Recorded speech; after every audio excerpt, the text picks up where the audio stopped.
जय जगन्नाथ सांग मैंने आपण मैंने जीवन सारा खुशी रे भलरे रही आसतु यही भिडियो किसी अनुचिंता साधु बाणी जाना निश्चिंत भिडियो को लास्ट पर्यंत देखिए बहुत किसी आपण मानू शिखा मिल जदि आपण यात्रा करने समय शंख कि घंटी शब्द शुणागले तेबे यह बहुत शुभ होता है आपणकर यात्रा मंगलमय होता है।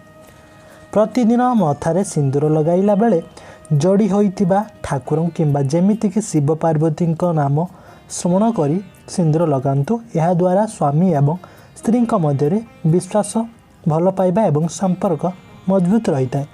तो आपन जतले सिंदूर लगुचंती माने जेमती शिव पार्वती लक्ष्मी नारायण जमी जोड़े तो भगवान जत सब फोटो देखी कि स्मरण करी सिंदूर पिंधिले आपणकर स्वामीकर आपणकर बहुत संपर्क मजबूत रहिबो। देह असुस्थ हेले अधिक डरिबा कथा नुहे। बीमार को डरिले रोग अधिक बढ़ी जाए। छानिया होई डॉक्टर को ठार न बुझी एणु तेणु औषध मध्य खाइबा कथा नुहे। माछ मांस लुण मूला पियाज रसुण सजना आंब डाल लेंबू तेंतुली एवं डालिंब खाई सारिबा परे संगे संगे क्षीर पीबा कथा नुह। एमिति कले देह खराब हो जाए। स्वामींकर आयुष वृद्धि करने प्रतिव्रता स्त्री को हलदी सिंदूर चूड़ी शंखा सिंदूर पिंधिबा सहित प्रत्येक दिन मुंड कुंडेइबा हाथ कान एवं बेकरे अलंकार लगेवा उचित। शरीर एसबू केबे अलगा करने कथा नुहे। जो माने विटपी नारी से माने एसबू पिंधिबा को इच्छा करती ना। गोटे दिन में दुई भाईंकर विवाह अमंगल होता है। राम लक्ष्मण भरत शत्रुघ्न गोटे दिन में विवाह करथिले। फल 14 वर्षर वनवास भोग कले। दशरथंकर मृत्यु हैला। 3 राणी विधवा हेले। 4 भाई 4 कन्या 14 वर्ष पर्यंत अशांति एवं दुखरे रहिले। भरत सन्यास धर्म पालन कले। सधवा नारी गलारू मंगलसूत्र उतारिबा उचित नुहे। मंगलसूत्रर अर्थ हेउची रज्जु बंधन। हिंदू धर्म रे स्वामी सहित स्त्रीर एक बंधन। तेणु स्वामी को भल पाउथिबा नारी केबे बेक को खाली रखिबा उचित नुहे। गर्भवती थिबा समय जदि जड़े नारीर देवता को दर्शन करने अधिक इच्छा हुए तेबे सही संधान देव प्रतिम उत्तम संतान जन्म होता है। शास्त्रीय विधि अनुसार मासिक धर्मर 4 ରୁ 4, 6, 8, 10 यही जुग्म दिन में संतान रहिले पुत्र संतान जन्म हेबार अधिक संभावना थाए। भजन करने समय रे नीरव रहिबा उचित अटे। आपन जो खाउचंती धीर स्थिर रही खाइबे। बेसी कथा खाइला कथा कहतनी तो नीरव रही आपण भजन करेंगे। यह फल अनेक उपकार मिलता है। जी 1 वर्ष काल पर्यंत मौन रही भजन करे से स्वर्ग रे स्थान पाई थाए। सब प्राणींकर आयु विद्या धन मृत्यु वैद्य आगरू निर्धारित होता है। यह को भाग्यर लिखन कहुए। समस्ते भाग्यर दास जहाँ भाग्य लेखा थाए ताहा निश्चय घटी थाए। दर्शक आपण को भिडियो केमिति लागुछि निश्चिंत कमेंट कर जनइबे। आ कमेंट निश्चिंत आपण को स्थान भिडियो देखुछंती आम मानकु निश्चिंत जनइबे। निज ग्रामर मशाणी दूर गाँवर नदी उपर पड़ा मध्यस्थी कंजूस लोक विवादीय भाई ठक मित्र असती नारी कर्मकुड़िया युवक को केबे मध्य विश्वास करने कथा नुहे। एमानकु विश्वास कले आग को निजे ही हैरान रे पड़िबे। गृहिणी माने निजकु मध्य टिके समय देबा उचित। परिवार लोकंक सहित 2-3 मास रे थरे बाहर को बुलिबा को जिबा उचित। कहीं जड़े नारी सब बेले घर काम करी निजकु समय देबा भूली जाए। तो आपण फैमिली के सहित 2 मास 3 मास को थरे कि 4 मास को थरे कुआड़े बुलिबा को जाऊँ। बाहाघर पाई जदि कन्या देखा जाए तेबे कन्यार पाद को देखिले कन्यार उचित व्यवहार एवं प्रकृत रंग जानी हुए। तो आपण देखिए झील मैंने सीना मुहरे हाथ में मेकअप कर देथिबे किंतु कहीं पादरे करिनथिबे। तो उचित रंग और व्यवहार पादर ही जना पड़। तो आप कन्या देखते गले पाद को निश्चिंत देखिए। गर्भवती समय जड़े नारी को तेंतुली गछ मूल बसवा उचित नुहे एवं टीवी रे कौन सी हिंस्र पशु पक्षी मरिबा मारिबा परी दृश्य किछि देखिबा उचित नुहे।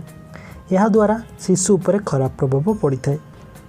बारंबार चुटी को हाथ मारंतु नहीं कि चुटी को मुकुलाई करी रखंतु नहीं। यह एक खराब अभ्यास होता है। चुटी को बांधी गंठी करी रखिबा उचित। यह मस्तिष्क को मजबूत रखि थाए। सधवा नारी माने गाधी सारी सिंदूर पिंधिबा परे बेणी किंबा खसारे धड़ा फूलटीए खसिले मन शांति रहिबा सहित मनरे भल भावना आसी थाए। सुना एवं रूपा को एकाठी रखिले सुना कला पड़ जाए। सुना एवं रूपा को सबुबले अलगा अलगा रखिबा उचित एवं लाल कपड़ा रे सुना अलंकार रखिले सुना गहना चकचक करने सहित घरे माँ लक्ष्मी बास करि थाए मतलब होता है। तो आपण सुना रूपा को सांगरे केबे भी रखिबेनि। जदि सुना को रखुछथि गोटे लाल कपड़ा रे गुड़े की रखिबे। आपण खाइबा पई भात बाढ़िला बेले हांडी केबे खाली रखंतु नाही।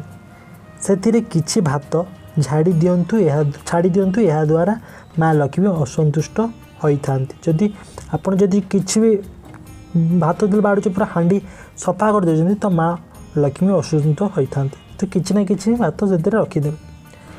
शंख घरे बजाइबा अधिक शुभप्रद होता है। विशेषकर सकाळ एवं संध्या समय शंख घरे बजाइले नकारात्मक शक्ति घर को आसी न थाए। जदि आपण माने शंख बजाउछन्ती ताले पूर्व किंबा उत्तर को मुह करी शंख फुंकिले अधिक शुभफल मिली थाए। तो आपण शंख सकाळ और संध्या निश्चिंत बजातु आ पूर्व किंबा उत्तर को मुह करी बजाइबे। स्त्री लोक मैंने केबे भी निज स्वामी मुंड छुआइबा राण खाई निजको ठीक प्रमाणित करने उचित नुहे। यह कले स्वामी अमंगल होता है। जी जड़े जड़े स्त्री कहते तुम मुंड छुई मु राण खाऊँगी स्वामी तो केबे से भूल करें। अंधार घरे एकुटिया खातु ना कि एकुटिया बसतु ना। अंधार रे अलक्ष्मी बास करिथांती एवं अंधार रे बसिबा द्वारा मन को अनेक प्रकार भावना आसी थाए। ठाकुर घरे कौन भी देवी देवतांकर क्रोधित फोटो रखी पूजा करंतु नाही। ता सहित चिरी जाइथिबा फोटो किंबा भांगी जाइथिबा मूर्ति को मध्य पूजा करबा उचित नुहे।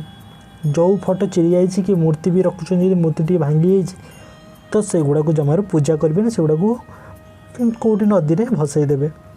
वृंदावती को केबे अळी तळे रखंतु नाही। यह घर पई शुभ नुहे। ता सहित अळी पानी केबे निज उपरे मध्य पड़वा भल नुहे। जो माने जो वर्षा होची उली पानी कहते से तले केबे भी बुंदावती गछ रखिबेनी कि तुम उपरे पड़े भी उली पानी पड़े भी भल नुह। स्त्री माने सिंदूर लगेबा समय रे लक्ष्मी नारायण शिव पार्वती सावित्री एवं माँ सरस्वती को मनरे स्मरण करी प्रत्येक दिन सिंदूर लगेले स्वामींकर आयुष बढ़ी थाए एवं सही नारी अयसुलक्षणी होई स्वर्ग को जाइए। चतुर्थी अर्थात बाहागर चतुर्थ दिन राति पर देढ़शुर भाई बोहू को छुईबा उचित नुहे। कारण देढ़शुर बड़ भाई समान होता। देढ़शुर को बड़ भाई परी सम्मान करने उचित। मासरे दुईटी एकादशी पड़ी थाए। गोटे कृष्ण एकादशी अन्यटी शुक्ल एकादशी।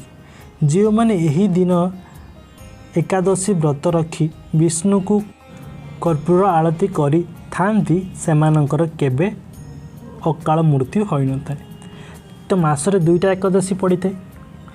तो आपण माने से दुईटा एकादशी रे जदि विष्णु को आरती करी थांती तो आपण मानकु केबे भी अकाल मृत्यु जो हठात मृत्यु जाए कि अकाल मृत्यु तो आपणकर केबे भी हबनी। यही तीनोटी कथा शुणिले जीवन होई जीव सुखमय एवं आनंदमय। पर स्त्री को दृष्टि पकाइबा, पर धन को चोरी करिबा किंबा पर धन उपरे नजर पकाइबा एवं परर निंदा शुणिबा यही तीनोटी काम केबे मध्य करंतु नहीं। देखिबे जीवन रे बहुत खुशी रे रहिबे। मनीष मनरू जहाँ चाही थाए भगवान को ताकू निश्चिंत देई थांती किंतु सठिक समय रे अपेक्षा करिबा उचित।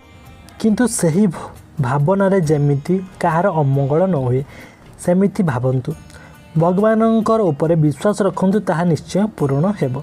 जदि आपण किसी मागुचंदी भगवान को जदि आपणकर भल हो किंतु कहार अमंगल न हो तो आपण अपेक्षा करेंगे भगवान निश्चिंत आपण को से फल देवे।